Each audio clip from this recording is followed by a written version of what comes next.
은혜 보시 하나님 말씀은 히브리서 9장 22절입니다. 구약에서의 구속사역 두 번째 시간입니다. 하나님의 경륜은 우주 창조와 함께 아담, 노아, 모세, 아브라함, 초림 예수, 성령 강림, 예수님 재림, 영원한 백보자 심판, 그리고 영혼 세계, 이런 순서로 이제 이렇게 펼쳐져 나갑니다. 근데요, 우리가 성경을 보다 보면 이제 일반적으로 우리가 얘기하는 그 내용이 있습니다. 그게 뭐냐면 창조가 되고 아담서부터 노아까지, 그 다음에 모세, 그 다음에 예수 그리스도, 그리고 재림, 이제 이렇게 이제 됩니다. 아담서부터 노아까지를 신을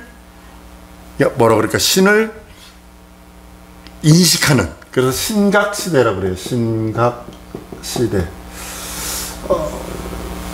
하나님에 대해서, 이게 구체적으로 이 하나님이 우리를 구원하고 우리를 저거 하는 건 모르지만 하여튼 신이란 존재가 있는데 그 신이 우리보다는 월등하게 크고 우리보다는 월등하게 능력이 있고 우리보다는 월등한 분이라는 것을 막연하나마 알아요. 이걸 신각시대라고 그러고, 그 다음엔 제사시대입니다. 노아가 성찬을 홍수 마친 다음에 제사를 지내잖아요. 그래서 제사를 지냅니다. 그래서부터 피의 문제가 이제 생각이 되겠습니다. 여기서도 물론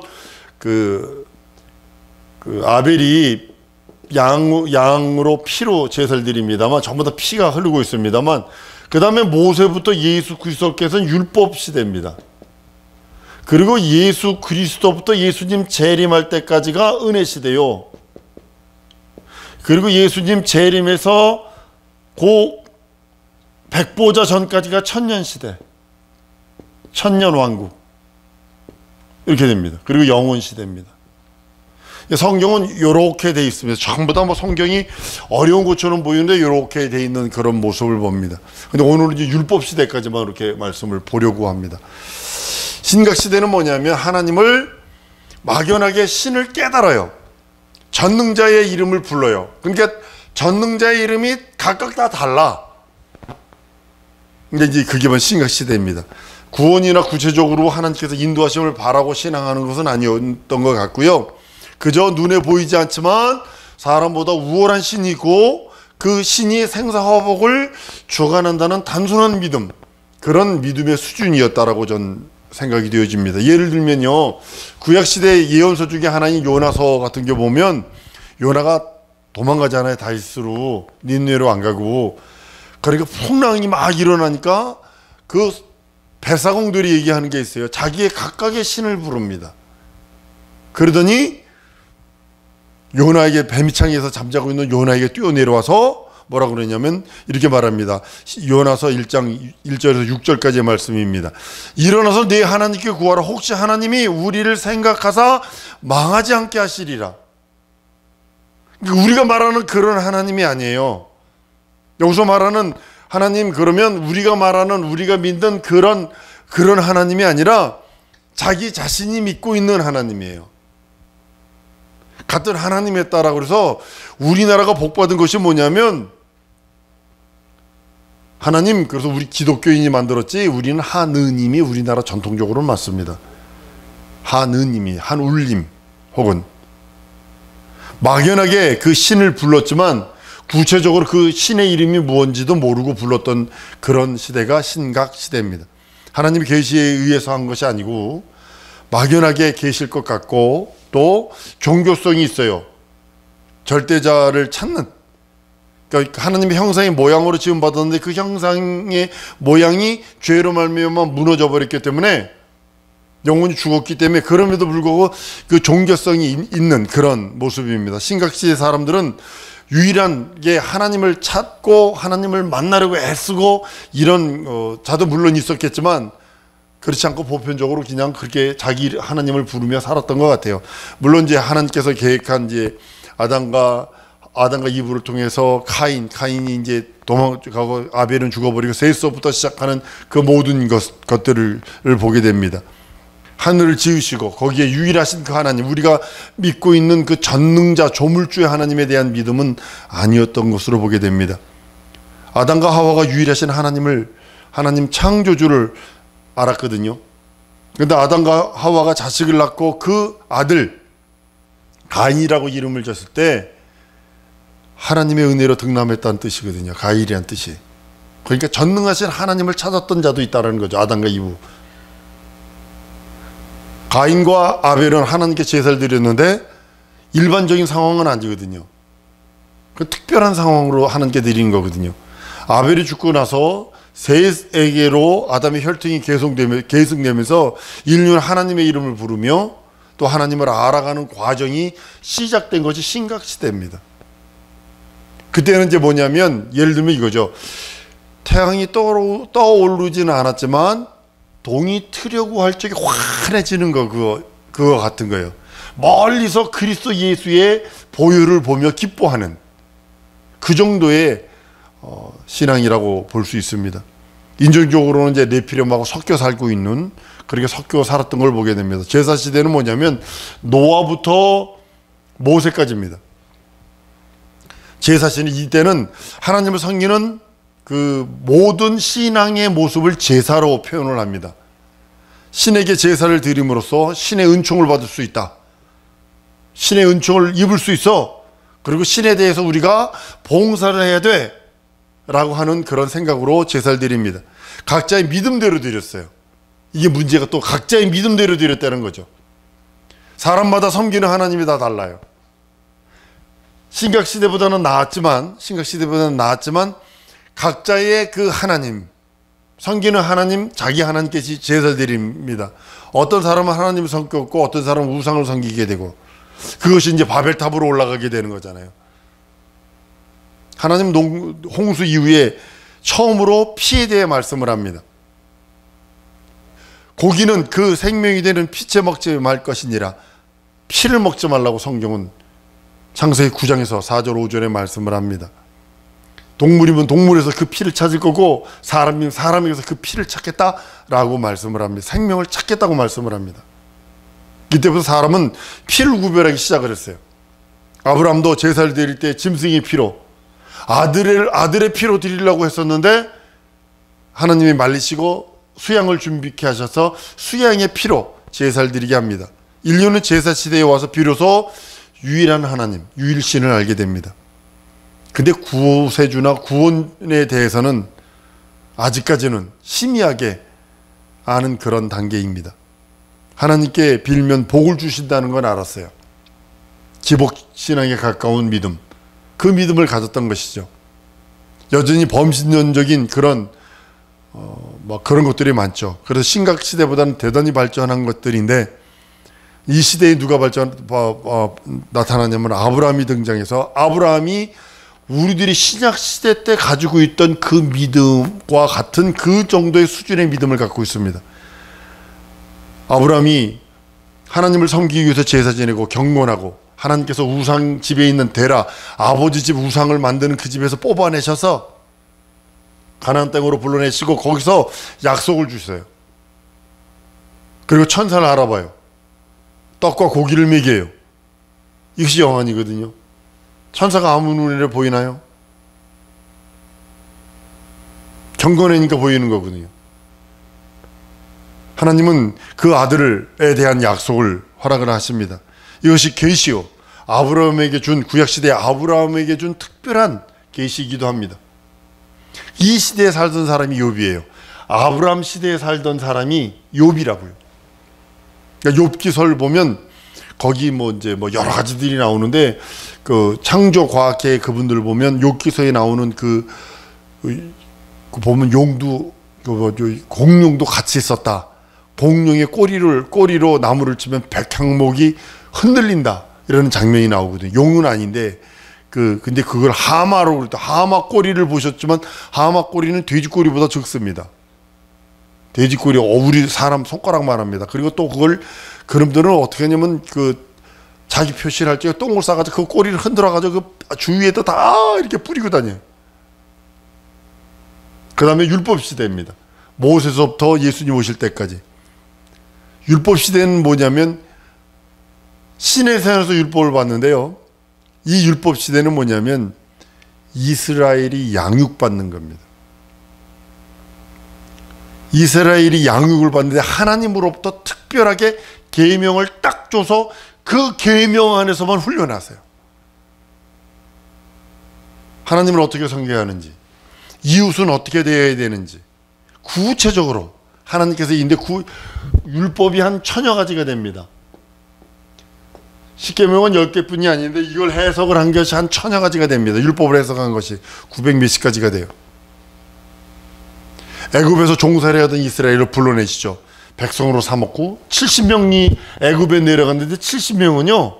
여러분 70명은 백성이 될 수 없습니다. 이건 부족이지 지금.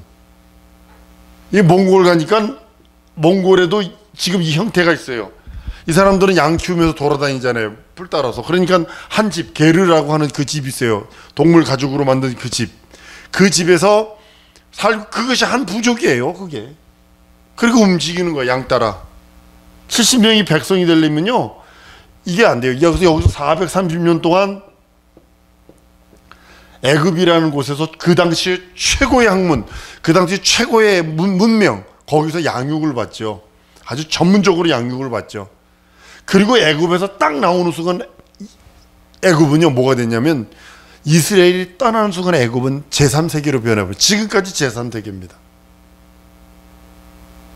왜 그럴까요? 이스라엘 민족이 거하는 곳에서 최고의 문명, 최고의 학문, 최고의 것들을 수용한 자들이 되어버리는 것입니다. 그리고 광야를 인도하십니다. 내 백성이라 표현하세요.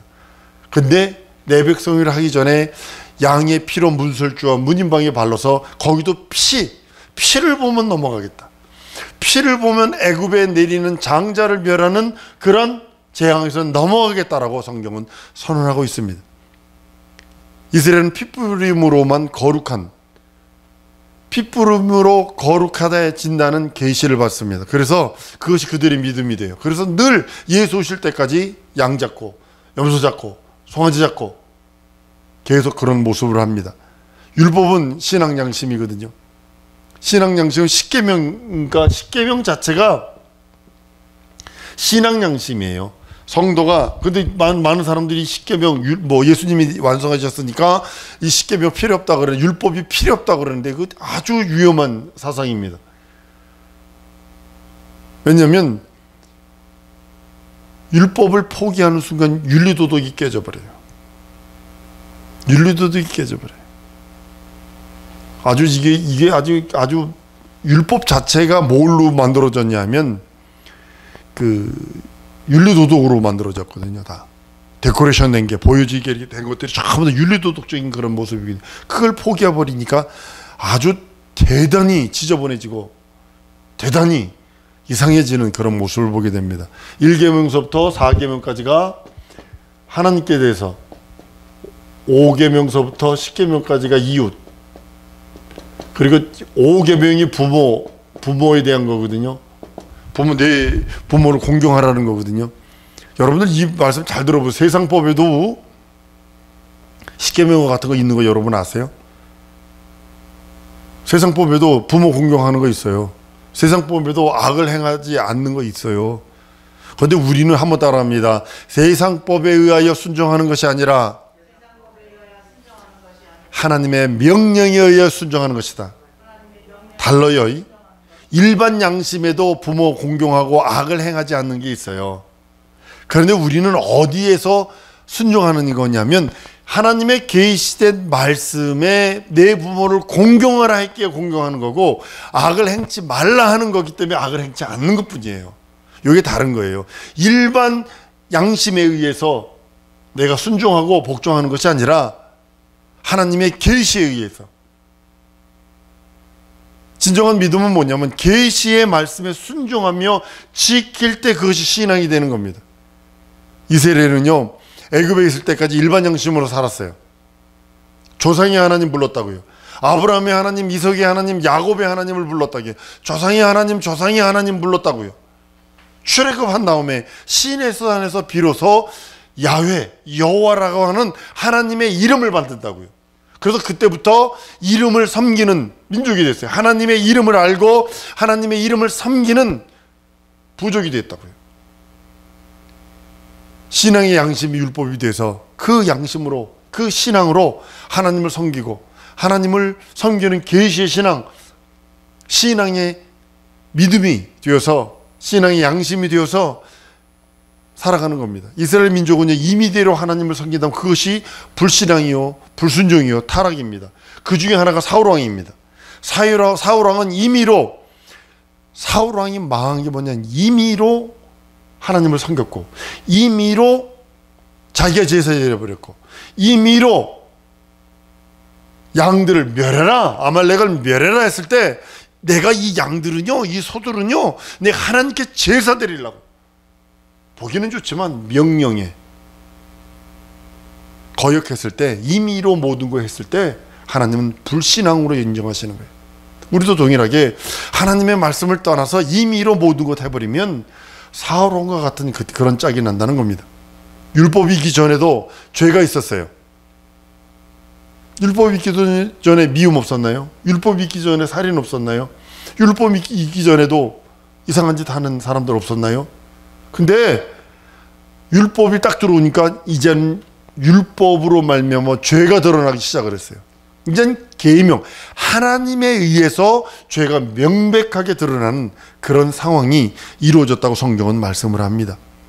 죄가 있어서 율법으로 정죄받아도 유죄고, 양심으로 정죄받아도 유죄고, 양심의 율법에는 약속은 없지만 계시된 율법에는 예수께서 오셔서 구속하신다는 약속이 있어요. 양심의 율법이 있어요. 양심이 찔려. 근데 여기에는요, 뭐가 없냐면 구세주가 없어요. 양심의 율법에는, 법에는 구세주가 없으나 하나님의 율법에, 계시된 율법에는 예수께서 오셔서 죄를 용서하신다는 약속이 있다는 사실입니다. 모세 율법을 받은 자들은 피만이 죄를 사한다는 증거를 그 제사를 통해서 드러냈습니다. 짐승의 피가 사람의 죄를 능히 사하지 못한다고 11위서의 10장에 7장에 계속 말씀하고 있습니다. 짐승의 피는 육체의 이해뿐만데요, 심령을 깨끗하게 할 수는 없어요. 육체의 이해뿐만데 육체를 깨끗하게, 육체를 거룩하게 할 수는 있어요.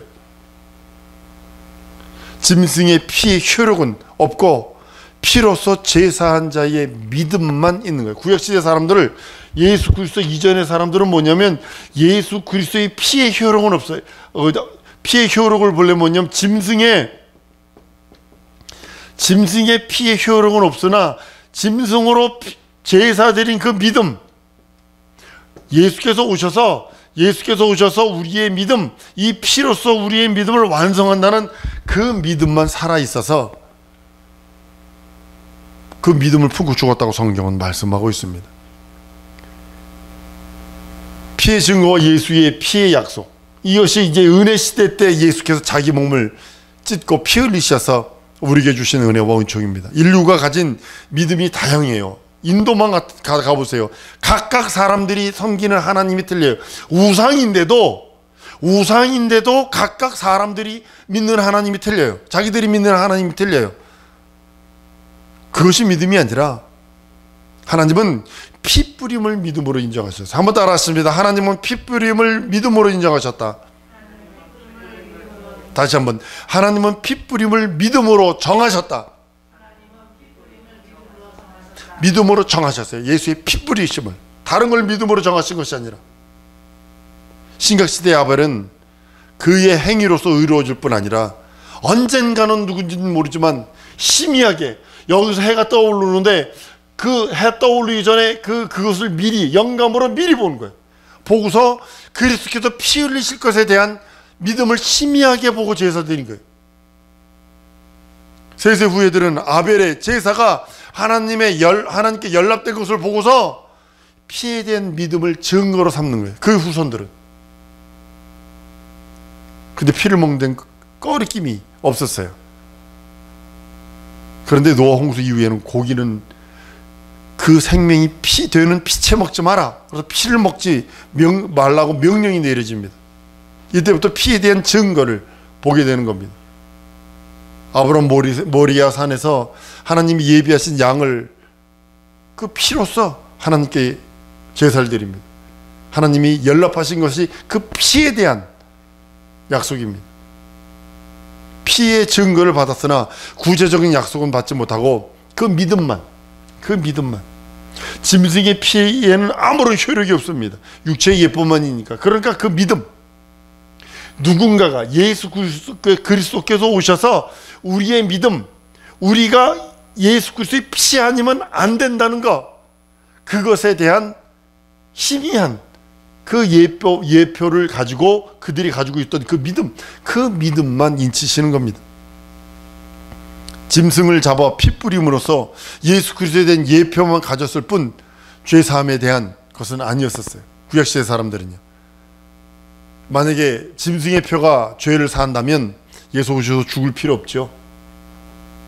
짐승의 피는 사람의 죄를 사해주지 못하고 영생에 들어가게 해줄 수도 없고 천국문을 열어줄 수도 없고 지옥문을 닫을 수도 없고, 짐승의 피는 믿음으로 믿음의 증거로 주셨기 때문에 영원한 피가 아니에요. 그래도 해마다 드려야 돼요. 해마다 반복되는 제사를 드려야 돼요. 매년 짐승의 피를 뿌리고 그 믿음을 지속해 나가는 거예요. 매년 1년에 3천원 남자는 하나님께 보일지니, 그래서 꼭 갈 때는 제물을 드리고 가서 피를 꼭 뿌려서 자기가 그 믿음, 영원한 죄 용서의 그 영생의 주가 오신다는 그것에 대한 믿음을 끝없이 보이도록 구약시대는 그렇게 말씀해 놨습니다. 예수께서 오셔서 십자가에 달려 죽고 부활하심으로 비로소 구약시대의 사람들의 믿음이 온전하게 되는 것입니다. 예수께서 피 흘리지 않으면 이 구약시대에서 아담으로부터 시작해서 이 모든 사람들의 그 믿음이 완성될 수 없어요. 그들도 그래서 그 믿음을 갖고 양을 잡고 소를 잡고 염소를 잡은 사람들이 그 믿음, 그리스도께서 오셔서 피 흘리셔서 우리 죄를 사한다는 그 믿음을 갖고 제사 드렸던 그들이 비로소 구원받는 겁니다. 주께서 짐승의 피를 흘린 사람들, 그들의 믿음을 인정해 주시는 장면이 예수께서 십자가에 달려 피 흘리셔서 다 이루었다 하시는 순간입니다. 예수 이후에 사람들은 약속을 받은 사람들입니다. 예수께서는 이렇게 말씀합니다. 구약시대는 피를 먹지 말라 하시더니 예수님 위에는 내 피를 받아 마셔라, 이렇게 반대로 얘기하셨다는 거죠. 그 피가 창세전 작정하신 하나님의 약속의 언약의 피, 그 피로만 네가 살 수 있다, 네 영혼에 참된 양식이 되고 음료가 된다고 말씀하시는 겁니다. 예수는 영이신 말씀이 육신이 되어 오셔서 예수의 피 또한 영적이고 영원한 언약이고, 예수 그리스도의 구원은 영원한 약속이며 생명이기에 믿고 의지하는 자에게 그대로 주시는 겁니다. 하나님께서 이 약속을 받아 죄 용서받은 그 사람들 하늘나라에 데리고 가시는 거예요. 그 피가 있는 자를 부르시는 거예요. 구약시대 문선주 문인방이 피를 발라서 그 피가 재앙이 넘어가듯이 우리 심령 속에 예수의 피가 있는 그 사람, 사망과 저주와 둘째 사망이 피해가는 것입니다. 그에게 영생을 허락하시는 거예요. 예수의 피로 영원한 믿음을 이루셨고, 성령 안에서 성령으로 말미암아 성령이 우리 안에 들어와셔서 우리 믿음이 온전케 되었다고 성경은 말씀하고 있습니다. 사랑성도 여러분, 여러분들의 믿음이 예수 피 안에 있어요. 그래서 그 피가 내 영혼에 샘솟듯 넘쳐야 합니다. 성령으로 말미암아.